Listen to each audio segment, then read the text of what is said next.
네,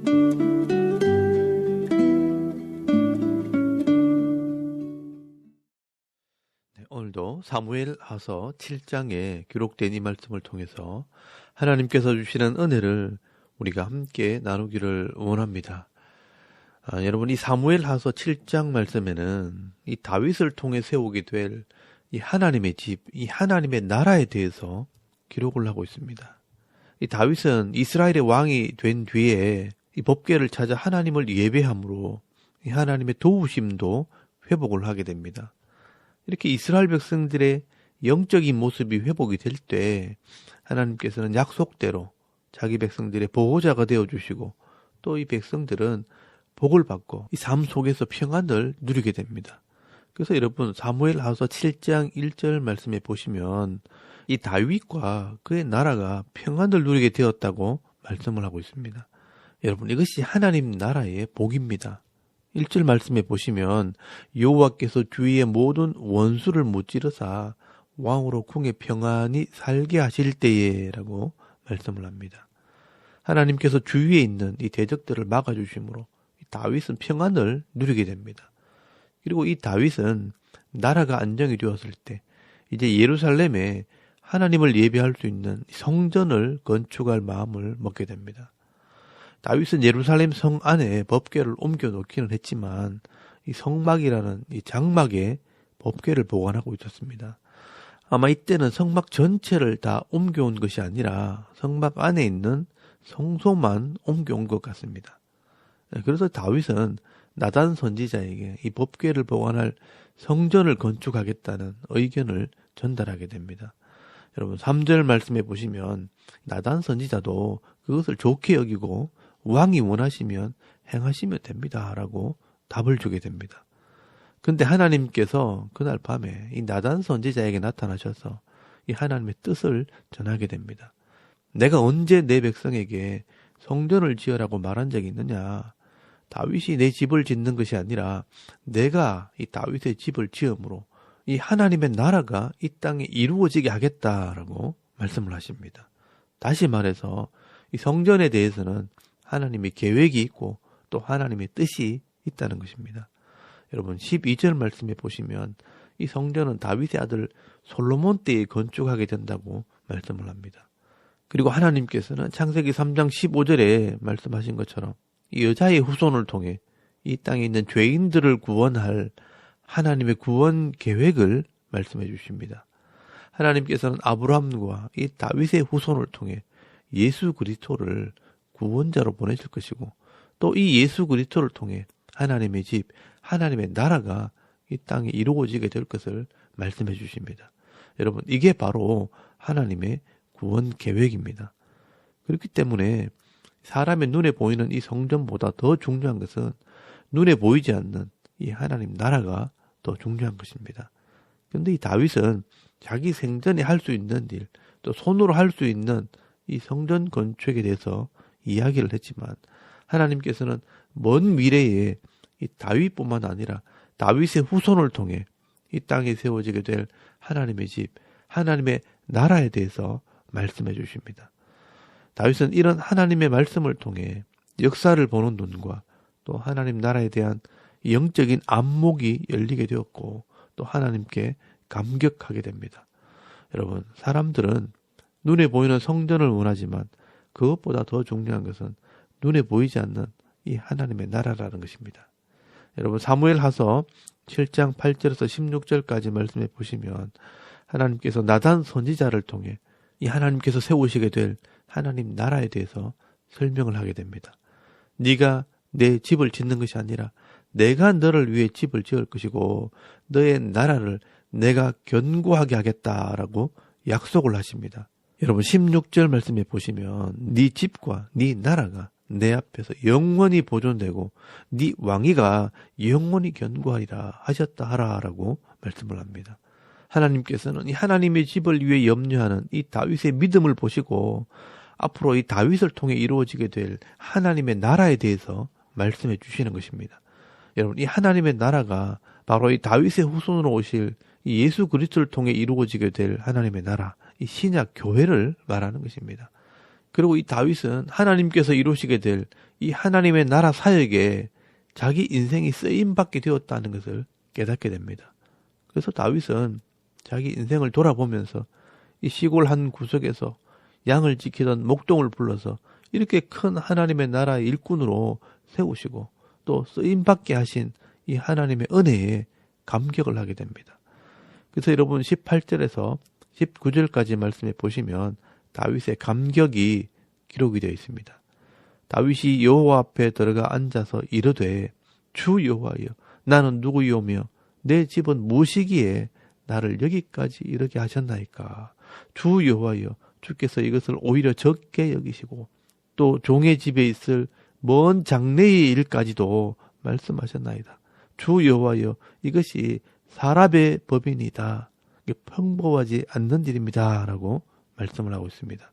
여러분 이 다윗은요. 내가 하나님의 집을 건축하는 것이 아니라 하나님께서 나를 통해 이 땅에 하나님 나라를 세우신다는 것을 깨닫게 된 것입니다. 그리고 이 다윗은 자기 인생이 그 하나님 나라를 세우는 일에 동참하고 있고 또 쓰임받고 있다는 사실이 감격스러웠던 것입니다. 여러분 중요한 것은 이때부터 이 다윗의 영적인 안목이 열려지게 되었다는 것입니다. 그래서 그의 기도가 달라집니다. 이제는 다윗은 자기 자신을 위해서 기도하는 것이 아니라 나를 통해 이 하나님의 나라가 이루어지게 해달라고 예수님께서 말씀하신 것처럼 그의 나라와 그의 의를 위한 기도를 하게 되는 것입니다. 쉽게 말하면 우리가 어릴 때는 내 생각만 하기 때문에 부모님이나 주위 사람들은 안중에도 없습니다. 그러니까 나를 위해 사는 겁니다.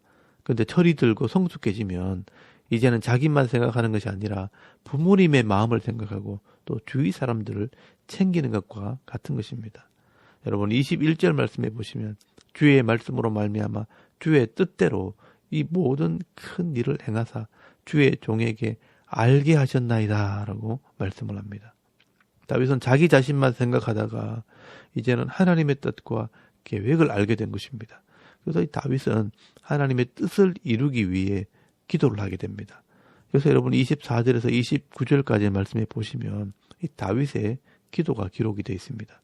특별히 27절에서 29절까지 말씀해 보시면 만군의 여호와 이스라엘의 하나님이여 주의 종의 귀를 여시고 이르시기를 내가 너를 위하여 집을 세우리라 하셨으므로 주의 종이 이 기도로 주께 간구할 마음이 생겼나이다. 주 여호와여 오직 주는 하나님이시며 주의 말씀들이 참되시니다. 주께서 이 좋은 것을 주의 종에게 말씀하셨사오니 이제 청하건대 종의 집에 복을 주사 주 앞에 영원히 있게 하옵소서. 주 여호와께서 말씀하셨사오니 주의 종의 집이 영원히 복을 받게 하옵소서 하니라 라고 기도를 합니다. 여러분 이 다윗의 기도는요. 하나님의 나라를 위한 기도입니다. 하나님께서는 이 다윗에게 말씀하시기를 내가 너를 위하여 집을 세우겠다라고 약속을 했다는 것입니다. 여러분이 하나님께서 약속하신 이 다윗의 집이 뭐냐 하면 바로 다윗의 후손을 통해 세우실 하나님의 나라, 이 신약 교회를 말하는 것입니다. 여러분 이 교회가 바로 하나님의 나라입니다. 그리고 이 다윗은 예수님을 통해 이 땅이 세워지게 될 이 신약 교회를 위해서 지금 기도하고 있는 것입니다. 그래서 주의 종의 집이 영원히 복을 받게 하옵소서라고 기도하는 것은 이 땅에 하나님 나라가 영원히 세워지도록 기도하고 있는 것입니다. 여러분 이 다윗의 기도가 응답이 되었기 때문에 이 땅에 교회들이 세워지고 또 지금 여기 유라동에 대구 샤론 교회를 세워주신 것입니다. 그리고 지금 이 땅에 많은 교회들을 세우시면서 이 하나님 나라를 이루어 나가시는 것입니다. 여러분 이 다윗은 BC 1000년에 살았던 사람이지만 하나님께서 이 다윗의 영적인 안목을 열어주실 때 먼 미래에 이루어질 이 하나님 나라를 보게 하신 것입니다. 어떻게 보면 이게 신앙이라는 것입니다. 여러분 우리도 마찬가지입니다. 우리의 신앙이라는 것이 나만 잘 되기를 바란다는 것은 이기적인 것입니다. 어떻게 이 나라에서 나만 잘 되는 일이 있을 수 있겠습니까? 우리 모두가 다 잘 되어야 내가 잘 되는 것도 의미가 있는 것입니다. 여러분 다른 사람이 다 힘든데 나만 잘 되면요. 내가 다른 사람에게 칭찬받을 수 있겠습니까? 그래서 여러분 진짜 신앙이라는 것은 우리 모두가 다 잘 되게 기도하고 또 그렇게 되도록 섬기는 것이 진짜 신앙이라는 것입니다. 오늘 저와 여러분에게도 이런 영적인 안목들이 열려지기를 바랍니다.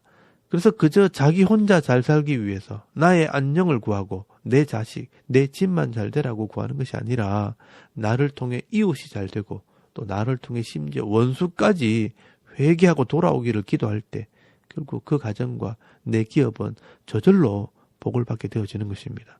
여러분, 이것이 바로 하나님 나라와 의를 위한 기도입니다.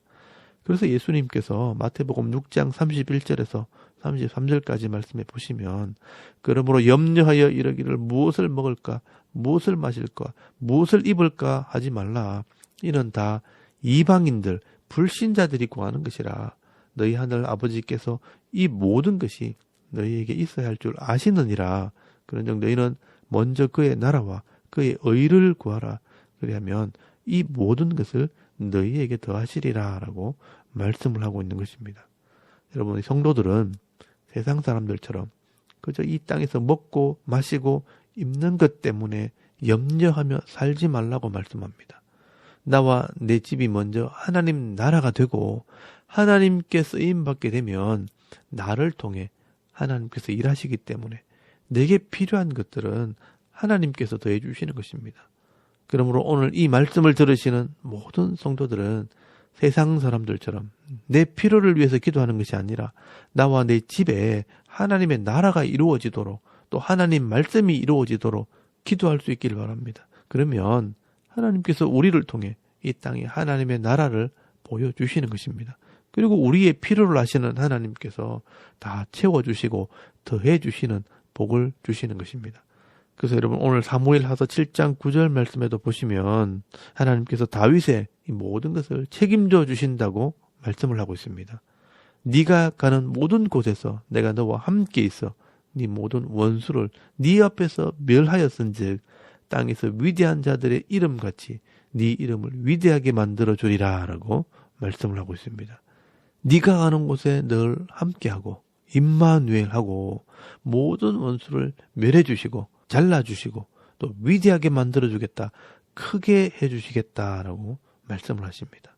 여러분, 오늘 저와 여러분도 이 다윗처럼 영적인 안목이 열려져서 이 하나님 나라를 볼 수 있길 바랍니다.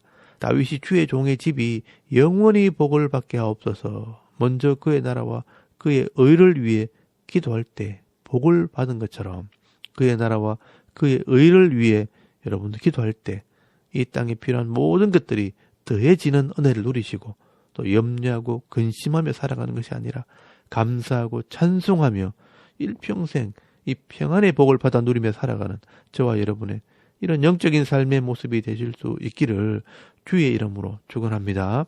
아멘. 우리 잠깐 기도드리겠습니다. 오늘도 이 하나님 나라를 위해 기도하시고 또 하나님 나라의 복을 받으며 살아가는 삶이 되게 하옵소서. 또 나라와 민족과 섬기는 교회와 가정과 이 기업을 위해서 중보기도 하시고 또 개인의 기도 제목을 따라 기도하고 오늘 하루 삶을 또 시작할 수 있기를 바랍니다. 다 같이 우리 하나님께 한번 기도드리겠습니다. 살아계신 하나님, 은혜를 감사합니다. 오늘도 이 아침에 하나님을 예배하게 하시고